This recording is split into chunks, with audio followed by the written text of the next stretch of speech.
ఉత్తర తెలంగాణకు పెద్ద దిక్కుగా ఉన్న ఎంజీఎం ఆసుపత్రిలో రోగులకు ఫ్లూయిడ్స్ ఎక్కించడానికి ఉపయోగించే ఐవీ స్టాండ్స్ లేవు. ఇది కథ.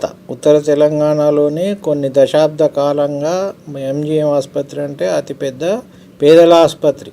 వేల మంది రోగులు నిత్యం అక్కడికి వస్తుంటారు. ఆసుపత్రిలోని మెడికల్ వార్డులో రోగుల సహాయకుల స్టాండ్లుగా మారి ఫ్లూయిడ్స్ను పట్టుకున్న చిత్రాలను వార్డులోని రోగి సహాయకుడు ఫోటోలు తీశాడు. ఒక మెడికల్ వార్డులోనే 30 పడకలు ఉంటాయి. 2 పడకలకు ఒక ఐవీ స్టాండ్ ఉన్నా 2 రోగులకు ఫ్లూయిడ్స్ పెట్టడానికి ఉపయోగించవచ్చు.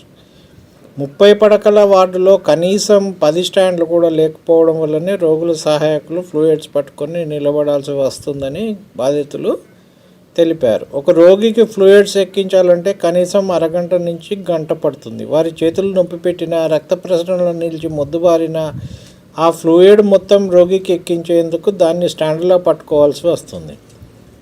దీంతో రోగుల సహాయకులు నరకాన్ని అనుభవిస్తున్నారు. వైద్యం ఉచితమని సర్కారు దవాఖానాకు వస్తే నరకాన్ని అనుభవించాల్సి వస్తుందని వారు ఆవేదన వ్యక్తం చేశారు. కాగా ఆసుపత్రిలో అన్ని వార్డులతో పాటు అత్యవసర విభాగాల్లోనూ ఐవీ స్టాండ్ల కొరత ఉంది. గతంలో చాలాసార్లు ఈ సమస్యపై అధికారులు తాత్కాలిక చర్యలతో సరిపెట్టుకున్నారు. విరిగిపోయిన స్టాండ్లకు మరమ్మతులు చేయడానికి వెల్డర్ ఉన్న మరమ్మతులు చేయకపోవడం వల్లనే స్టాండ్ల కొరత ఏర్పడినట్టు చెబుతున్నారు. ఈ విషయంపై ఎంజీఎం ఆసుపత్రి ఆర్ఎంఓను వివరణ కోరగా ఐవీ స్టాండ్ల కొరత లేదని, మెడికల్ వార్డులో సమస్య ఎందుకు వచ్చిందో విచారణ చేసి చర్యలు తీసుకుంటానని తెలిపారు.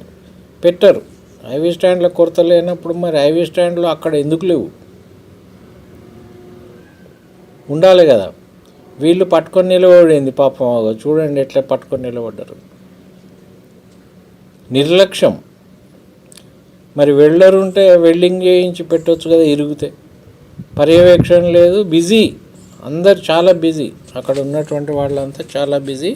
పేదల నోట్ల దుబ్బ. అట్లని చెప్పి ప్రాణాలు కాపాడే దేవుళ్ళ లాంటి డాక్టర్లు ఎంజీఎంలు ఉన్నారు. ఎంతోమంది తమ రోగాలకు అత్యున్నత వైద్యం ఎంజీఎంలు ఇస్తారు. కొన్ని చిన్న ఇలాంటి అయినప్పుడు బాధ అనిపిస్తుంది.